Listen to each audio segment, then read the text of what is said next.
এই দেখেন আমার রেশন কার্ড, আমার মাইয়ের রেশন কার্ড লইয়া আমি গেছি রেশনের চাল ছাড়াইতে। 2 বস্তা চাল দেওয়ার কথা ছিল, 1 বস্তা চাল দিছে আমারে। এই দেখেন এই 1 বস্তা চাল, এই 1 বস্তা চাল দিয়ে আমার কার্ড এই দেখেন এই 60 কেজি চাউল উড়াই দিছে। আমি অরিজিনাল 2 বস্তা চাল পাবো, আমার 2 বস্তা চাল দেয় নাই, আমার 1 বস্তা চাল দিয়া 60 কেজি চাল কার্ডে উড়াই দিছে।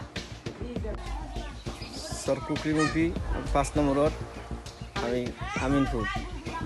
আমার চাল 30 কেজি কাঠ, আমার 60 কেজি দেওয়ার কথা 30 কেজি দিয়েছে, আর 30 কেজি দেয় নাই।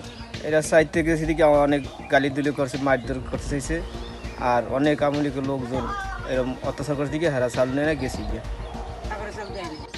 এই দেন আমার এই রেশন কার্ডটা সবাই চাল দিছে, আমার কোনো চাল দেয় না। আমার নামে এই কার্ডটা আনিস বক্স আসিল আর ইসমাল শিকদার আসিল, বিভিন্ন মানুষ আসিল।